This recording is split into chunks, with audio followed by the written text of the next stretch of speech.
ओम शांति 21/4/2026। आज की मुरली।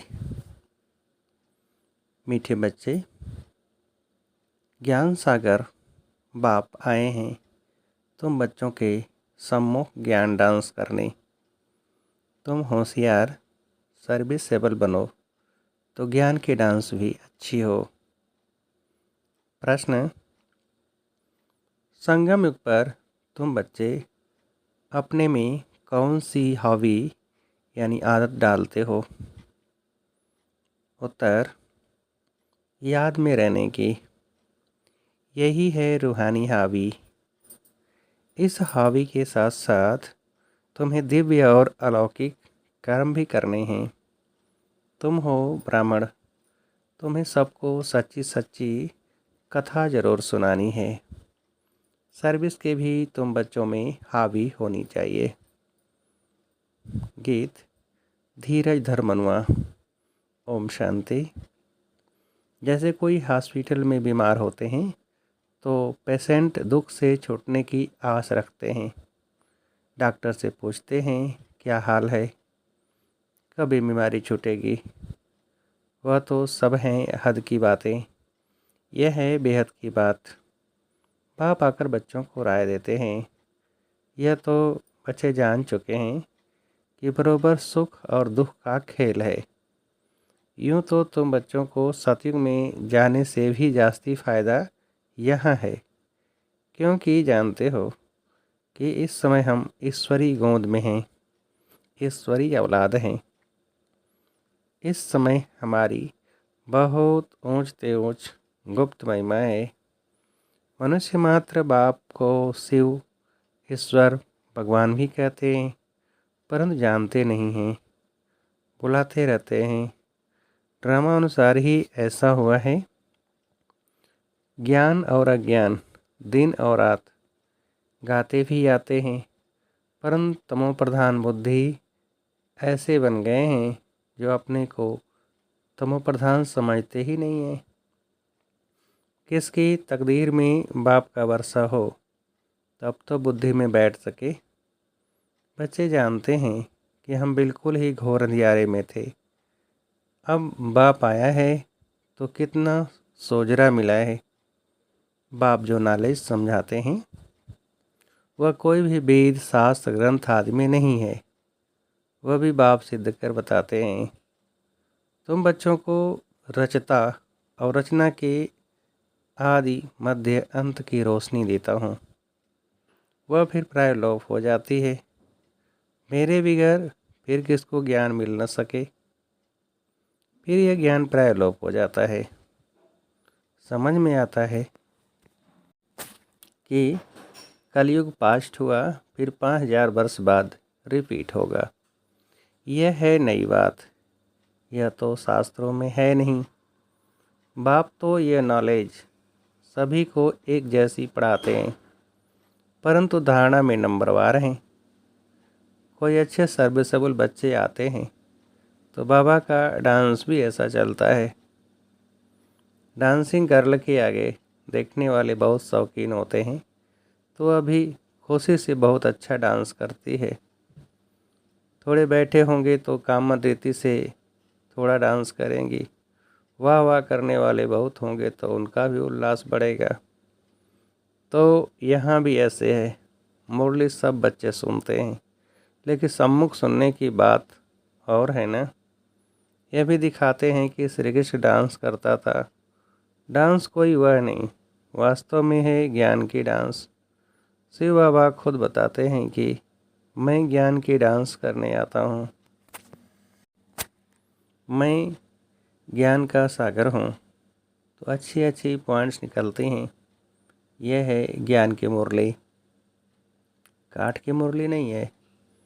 पतित पावन बाप आकर सहज राजयोग सिखाएंगे या लकड़ी की मुरली बजाएंगे, यह किसके ख्याल में नहीं होगा कि बाप आकर ऐसे राजयोग सिखाते हैं।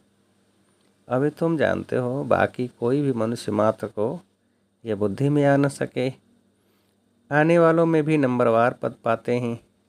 जैसे कल्प पहले किया है वैसे ही पुरुषार्थ करते रहते हैं। तुम जानते हो कि कल्प पहले मुआफिक बाप आते हैं, आकर बच्चों को सब राज खोल कर बताते हैं, कहते हैं कि मैं भी बंधन में बंधा हुआ हूँ। हर एक इस ड्रामा के बंधन में बंधा हुआ है। जो कुछ सतयुग में हुआ था वही फिर होगा। कितनी अनेक प्रकार की योनियाँ हैं। सतयुग में इतनी योनियाँ थोड़े ही होंगी। वहाँ तो थोड़ी वैरायटी होती है, फिर वृद्धि को पाते रहते हैं। जैसे धर्म भी बढ़ते जाते हैं ना। सतयुग में तो थे नहीं। जो सतयुग में थे वह फिर सतयुग में ही दिखेंगे।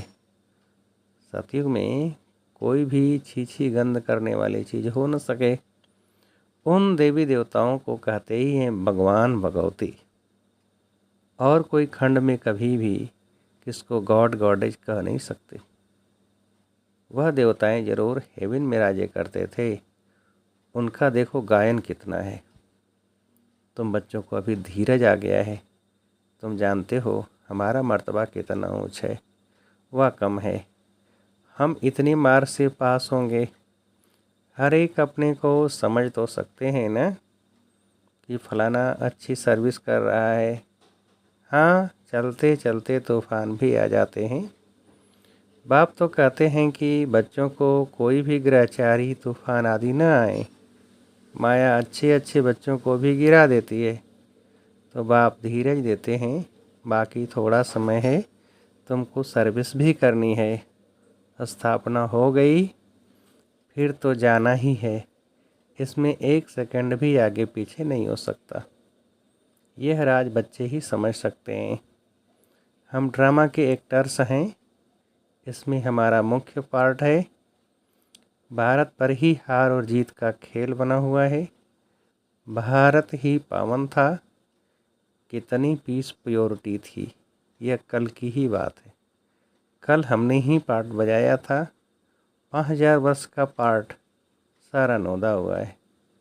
हम चक्र लगाकर आए हैं। अब फिर बाबा से योग लगाते हैं। इससे ही खाद निकलती है। बाप याद आएगा तो वर्षा भी ज़रूर याद आएगा। पहले पहले अल्प को जानना है। बाप कहते हैं तुम मेरे को जानने से मेरे द्वारा सब कुछ जान जाएंगे। ज्ञान तो बड़ा सहज है, एक सेकंड का, फिर भी समझाते रहते हैं, पॉइंट्स देते रहते हैं। मुख्य पॉइंट है मन मना भव। इसमें ही विघ्न पड़ते हैं। देह अभिमान आ जाने से फिर अनेक प्रकार के घुटके आ जाते हैं। फिर योग में रहने ही नहीं देते हैं। जैसे भक्ति मार्ग में श्री कृष्ण की याद में बैठते हैं तो बुद्धि कहाँ कहाँ भाग जाती है। भक्ति का अनुभव तो सबको है। इस जन्म की बात है। इस जन्म को जानने से कुछ न कुछ पास्ट जन्म को भी समझ सकते हैं। बच्चों को हावी हो गई है बाप को याद करने की। जितना याद करते हो उतना खुशी बढ़ती है। साथ साथ दिव्य अलौकिक कर्म भी करना है। तुम हो ब्राह्मण, तुम सत्यनारायण की कथा, अमर कथा सुनाते हो। मूल बात एक है जिसमें सब कुछ आ जाता है। याद से ही विकर्म विनाश होते हैं। यह एक ही हावी रूहानी है। बाप समझाते हैं कि नॉलेज तो बड़ी सहज है। कन्याओं का नाम भी गाया हुआ है। अधर कुमारी, कुंवारी कन्या। कुंवारी का नाम सबसे ज़्यादा बाला है। उनको कोई बंधन नहीं है। वह पति तो भिखारी बना देते। यह बाप तो स्वर्ग में ले जाने के लिए श्रृंगारते हैं, स्वीट सागर में ले जाते हैं। बाप कहते हैं इस पुरानी दुनिया को पुरानी देह सहित बिल्कुल भूल जाओ। आत्मा कहती है कि हमने तो 84 जन्म पूरे किए हैं, अब फिर हम बाप से पूरा वर्षा लेंगे। हिम्मत रखते हैं, फिर भी माया से लड़ाई तो है। आगे तो यह बाबा है। माया के तूफान जास्ती इनके पास आते हैं। बहुत आकर पूछते हैं कि बाबा हमको यह होता है। बाबा बताते हैं कि बच्चे, हाँ, यह तूफान तो ज़रूर आएंगे। पहले तो मेरे पास आते हैं, अंत में सब कर्मातीत अवस्था को पा लेंगे। यह कोई नई बात नहीं है, कल पहले भी हुआ था। ड्रामा में बाड़ बजाया, अब फिर वापस घर जाते हैं। बच्चे जानते हैं यह पुरानी दुनिया नरक है। कहते भी हैं कि यह लक्ष्मी नारायण क्षीर सागर में रहते थे। इन्हों के मंदिर कितने अच्छे अच्छे बनाते हैं। पहले पहले मंदिर बनाया होगा तो क्षीर यानी दूध का ही तालाब बनाकर विष्णु की मूर्ति को बिठाया होगा। बहुत अच्छे अच्छे चित्र बनाकर पूजा करते थे। उस समय तो बहुत ही सस्ताई थी। बाबा का सब देखा हुआ है। बरोबर यह भारत कितना पवित्र क्षीर का सागर था। दूध घी की जैसे नदियाँ बहती थी। यह तो महिमा दे दी है। स्वर्ग का नाम लेते ही मुख पानी होता है। तुम बच्चों को अब ज्ञान का तीसरा नेत्र मिला है तो बुद्धि में समझ आई है। बुद्धि चली जाती है अपने घर, फिर स्वर्ग में आएंगे। वहाँ सब कुछ नया ही नया होगा। बाबा श्री नारायण की मूर्ति देख बहुत खुश होता था, बहुत प्यार से रखता था। यह नहीं समझता था कि हम ही यह बनूंगा। यह ज्ञान तो अब बाबा से मिला है। तुमको ब्रह्मांड और सृष्टि चक्र के आदि मध्यांत का ज्ञान है। जानते हो कि हम कैसे चक्र लगाएंगे। बाबा हमको राजयोग सिखला रहे हैं। तुम बच्चों को बहुत खुशी होनी चाहिए। बाकी थोड़ा समय है, शरीर को कुछ न कुछ तो होता रहता है। अब यह तुम्हारा अंतिम जन्म है। अब तुम्हारे सुख के दिन आते हैं। ड्रामा प्लान अनुसार देखते हो कि ब्याह सामने खड़ा है। तुमको तीसरा नेत्र मिला है। मूल वतन, सूक्ष्म वतन, स्थूल वतन को अच्छी रीति जानते हो। यह सुदर्शन चक्र तुम्हारी बुद्धि में फिरता रहता है। खुशी होती है। इस समय हमको बेहद का बाप टीचर बन पढ़ाते हैं, पर नई बात होने के कारण घड़ी घड़ी भूल जाते हैं। नहीं तो बाबा कहने से ही खुशी का पारा चढ़ जाना चाहिए। राम तीर्थ श्री कृष्ण का भक्त था, तो श्री कृष्ण के दर्शन के लिए कितना करते थे। उसको साक्षात्कार हुआ और खुशी हो गई, परंतु उससे क्या हुआ? मिला तो कुछ भी नहीं। यहाँ तो तुम बच्चों को खुशी भी है, क्योंकि जानते हो कि 21 जन्म के लिए हम इतना ऊंच पद पाते हैं। 3 हिस्सा तो तुम सुखी रहते हो। अगर आधा आधा हो फिर तो फायदा हुआ नहीं। तुम 3 हिस्सा सुख में रहते हो। तुम्हारे जैसा सुख कोई देख न सके। तुम्हारे लिए तो सुख अपार है। महान सुख में थे तो दुख का पता नहीं चलता है। संगम पर तुम दोनों को जान सकते हो कि अभी हम दुख से सुख में जा रहे हैं। मुंह है दिन तरफ और लात है रात तरफ। इस दुनिया को लात मारनी है, अर्थात बुद्धि से भूलना है। आत्मा जानती है कि अब वापस घर जाना है। बहुत पाठ बजाया, ऐसे ऐसे अपने साथ बातें करनी होती है। अब जितना बाप को याद करेंगे उतना ही कट निकलेगी। जितना बाप के सर्विस पर सम्मान बनाएंगे उतना ही बाप का शो करेंगे। बुद्धि में है कि अब घर जाना है तो घर को ही याद करना चाहिए। पुराना मकान गिरता रहता है। अब कहाँ नया मकान, कहाँ पुराना मकान, रात दिन का फ़र्क है। यह तो हूबहू विषय बैताड़ी नदी है। एक दो को मारते झगड़ते रहते हैं। बाकी भी बाबा आया है तो बहुत लड़ाई शुरू हो गई है। अगर स्त्री विकार नहीं देती है तो कितना तंग करते हैं, कितना माथा मारते हैं। कल पहले भी अत्याचार हुए थे, वह अभी की बात गाई जाती है। देखते हो कि कितना पुकारती है। वही ड्रामा का पार्ट बज रहा है। यह बाप जाने और बच्चे जाने न जाने कोई। आगे चल सबको समझने का है। गाते भी हैं पतित पावन, सर्व का सद्गति दाता बाप है। तुम कोई को भी समझा सकते हो कि भारत स्वर्ग और नरक कैसे बनता है। आओ तो हम तुम्हें सारे वर्ल्ड की हिस्ट्री ज्योग्राफी समझाएं। यह बेहद की हिस्ट्री ज्योग्राफी ईश्वर ही जाने और ईश्वर के तुम बच्चे जानो। पवित्रता सुख शांति की कैसी स्थापना होती है। इस हिस्ट्री ज्योग्राफी को जानने से तुम सब कुछ जान जाएंगे। बेहद के बाप से तुम जरूर बेहद का ही वर्षा लेंगे। ये आकर समझो। टॉपिक बहुत है। तुम बच्चों का तो अब दिमाग ही भरपूर हो गया है। खुशी का कितना पारा चढ़ता है। सॉरी नॉलेज तुम बच्चों के पास है। नॉलेजफुल बाप से नॉलेज मिल रही है। फिर हम ही जाकर लक्ष्मी नारायण बनाएंगे। वहाँ फिर यह नॉलेज कुछ भी नहीं होगी। कितनी गुहे बातें समझने की हैं। बच्चे सीढ़ी को अच्छी रीति समझ गए हैं ना। तो यह चक्र 84 का है। अब मनुष्यों को भी क्लियर कर समझाना है। इसको अब स्वर्ग व पावन दुनिया थोड़ा ही कहेंगे। सतयुग अलग है, कलयुग अलग चीज़ है। यह चक्र कैसे फिरता है यह समझाने में सहज है। समझानी अच्छी लगती है, परंतु पुरुषार्थ कर याद की यात्रा में रहे यह बहुतों से हो नहीं सकता। अच्छा, मीठे मीठे सिकलते बच्चों प्रति माता पिता बाप दादा का याद प्यार और गुड मॉर्निंग। रूहानी बाप की रूहानी बच्चों को नमस्ते।